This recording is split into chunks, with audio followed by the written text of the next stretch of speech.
Hey guys, welcome back to my channel. So today I want to talk to you about starting a business, whether that be a yoga business or some other sort of business, while you're pregnant or while you're raising young kids. And the reason I want to talk to you about this topic is because it's something that I've done, it's a question I get all the time, and there are a few tips I want to share with you about how you can do it in a way that's not stressful. Because I think, especially if you're starting a yoga business, it's kind of a little bit hypocritical / crazy if you're starting a business sharing tools and practices that are designed to help people de-stress if you're getting yourself all worked up and overwhelmed. So I want you to avoid that. And yes, I have to be honest, I personally have definitely stressed over my business throughout the years, but I've really come to a place now where I'm accepting of its really steady growth. I've found a way to really balance it with motherhood, so I'm enjoying being a mum of 3 young boys, and I'm also enjoying growing my business, and I don't feel conflicted when I give one time over the other.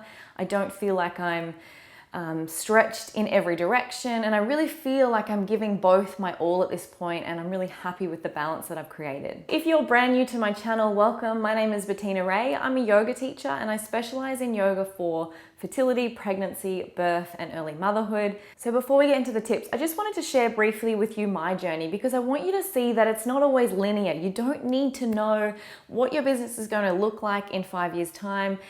Like anything, it grows. It's like a baby. At first, it'll be this tiny, helpless little thing. You won't really be sure who he or she is, and it will grow into something that will amaze you. And I think one of the big things with business is you've got to give it that space and give it that time to grow and not feel like you have to put it in a box straight away. So for me personally, about 7 years ago, I just started blogging. My eldest was a baby at the time. Prior to that, I had been teaching high school English, and I just felt like I needed something else. Blogging really attracted me at the time, and I started just blogging about really personal stuff, also some creative things that I was doing. And then it wasn't really until my eldest was about 2 that I really started sharing the yoga side of me on my blog. At that time, I also started teaching in a studio. I really got into my pregnancy yoga shortly after I fell pregnant with my second boy. And it wasn't until my second boy was a baby that I really started getting into making yoga videos, and it grew from there. And it grew slowly. Nowadays, I'm making 3 or 4 videos a week, but back then I was literally making like once a month, maybe even less. So at the start, it really was just when I could fit it around motherhood at the time. And yes, it was a slow grow, but I was still figuring things out. I was still working out what I wanted this to be, where I really wanted to focus in the yoga space, and even what platforms I wanted to be on. So once upon a time, I was mostly sharing videos on Facebook, but eventually that led me to YouTube, which I realized was much better suited to what I was doing. So fast forward to now, I feel like it's really only been in the last 2 years that I've been quite focused on where I'm going, and I really have this vision for what my business is now.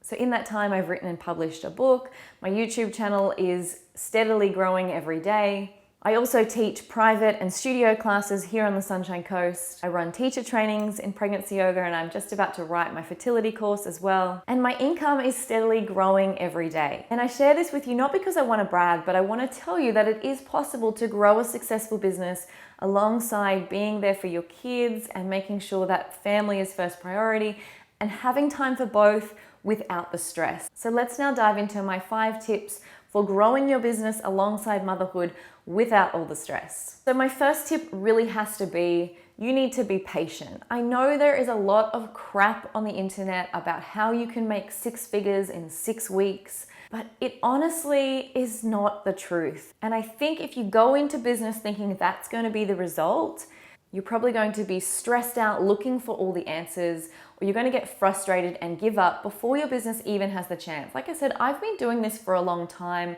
and I've been really consistent for a couple of years. And in that time, I've seen massive growth, but I'm still not at the point of 6 figures, and I may not be for another 2, 3, 4, 5 years. But that's okay, because this is something I'm really passionate about. This is the work that I want to do in the world. And I think knowing that and coming from that place makes my business more sustainable. It means it's something I want to do as opposed to I only do for the income. Yes, I do earn an income for it, but I think in the first couple of years, it has to be secondary to other reasons why you're doing it. So maybe that means you have to have another job on the side so that you can grow your business and not strangle your business with all your money worries and making it provide for you from the start.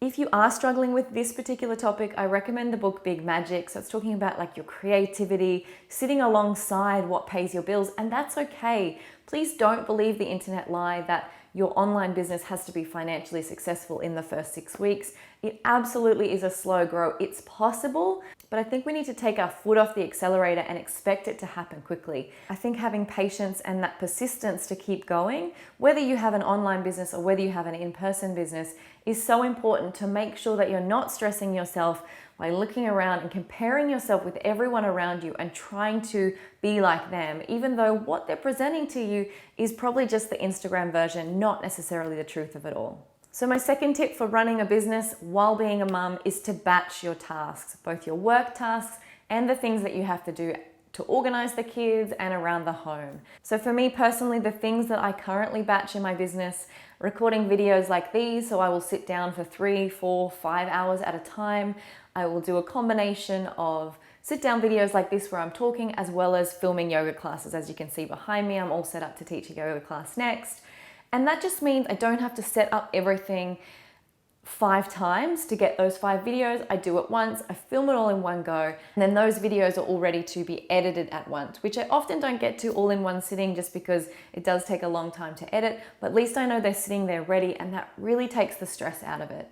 Other things that I'll batch: planning videos, writing blog posts, making thumbnails, promotional things on social media. So I'll schedule Instagram posts to promote classes that I'm going to teach. Then on the home front, there are other things that you can batch as well. So whether it be like a power hour of cleaning, instead of spreading things out over the week, I just do it in 1 hour. I set a timer, I put on a good podcast, and I just get as much done as I can. And anything other than that, it just doesn't happen. And I'm okay with that. Can you batch cooking meals ahead of time so they're all in the freezer ready to go? Can you batch doing the washing all at once? So instead of doing 1 load every day, can you do 3 loads in one day when you're having a home day just playing around the kids? So just have a think about what are the things you do repeatedly every day, and can you put them together so it takes up less of your time, and also it kind of frees up that space to feel more creative because you're not constantly running through a to-do list in your head. My third tip for you when you're trying to grow a business as well as being a mum is, honestly, every business has its own way to success. And what I mean by that is, I spent a lot of time in the early years looking on Facebook, reading expert blogs, doing other people's courses, and trying to learn the way to make my business successful. And whilst yes, I think education is important and I think you need to learn certain things along the way, I think there comes a time where you have to kind of close off from that and go, I have to sit with how I'm going to do it, and I have to find a way to make it work for me. And I think once you get there, that's when you start doing the real work instead of spending a lot of time working, learning from other people. And once you start taking action instead of just gathering, I think that's when things start to take off. Because if you stay in that mode of learning all the time, you'll do one thing for 1 week, and then the next week you'll learn a new strategy and you'll do something else. It's the consistency over time that is what's going to really build your business. So if you're finding you're constantly looking outside of yourself for the strategies and the way to succeed, I'd really recommend just choosing one way, sticking with it for a couple of months, seeing how it goes. If it's not working, then start looking for something else, or then just take some time to sit and think, how could I do this better? Because I think often we have the answers. We just want to rely on someone else to tell us the fastest way to do it. But going back to that point 1, if you have patience, then you'll be more willing to try lots of things and see what really works for you, because honestly, your business is going to have its own path and it's going to be different to everyone else's. My fourth tip is, you can do everything, but you can't do it all at once. And what I mean by this is, if you have a newborn, please don't expect your business to be growing at the same rate it was when you were pregnant or before you fell pregnant. If you are pregnant, please don't expect yourself to have the same level of energy that you had prior to pregnancy. If you have a teething toddler, please don't expect yourself to do the same amount of work as when you had a newborn baby who slept all the time. If you have older kids who really need your attention during the day, please don't expect that you'll get as much done during nap time if nap time no longer exists. And I think that's one of the greatest lessons that motherhood teaches us, is that everything is ever changing. So if you can really embrace where your kids are at, where you're at in your personal motherhood journey, and know that you can do everything you want. Keep that running list of ideas going. I know for me, motherhood is an intensely creative time. I have all these ideas drop in, and I sometimes feel frustrated that I can't action them straight away. Keep that running list going. When you get the time, come back to it and do the things you can do. If you stay focused on all the things you can't do and let that keep you stuck, not doing anything, your business won't grow at all. But if you can just keep plodding along, knowing that you have all these ideas, knowing that someday in the future things will change again and you'll have more time again, then you'll be able to stay on the path and things will grow steadily. And then sometimes you'll have a little spike and things will grow faster for a little while and then it will smooth off again. So again, coming back to that patience and knowing that you can do it all. And don't close yourself off from any ideas, but also don't get frustrated when you can't do everything right now, especially if you're in one of those really challenging stages that I just mentioned. All right, and if you're still with me, well done. My fifth and final tip is self-care is essential and it's not optional, especially when you're growing a business as a mum. So I think sometimes just as mothers, without the business side of it, self-care is often that thing that gets pushed to the bottom of the list behind everyone else's needs. But you'll quickly find if you're trying to pour energy into a business and you've obviously got to pour energy into your family, you're going to get depleted even faster than if you were staying home with your kids or even if you were going to a job, because sometimes a job can be less demanding than a business because a business can often take over our minds. We're so excited and passionate about it that we pour all our extra time into it instead of just the time that's allocated between a certain set of hours like we do when we're going to a job.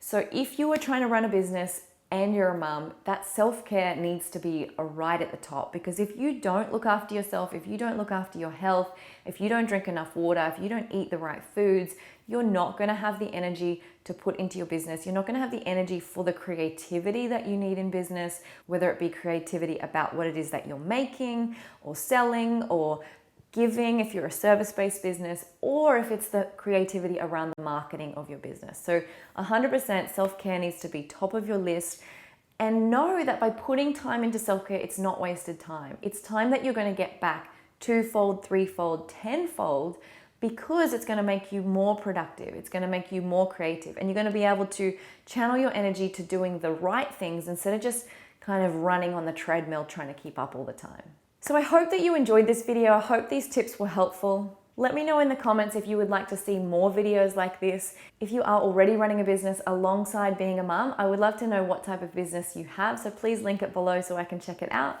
Give this video a thumbs up, hit that subscribe button, and I'll see you in the next video.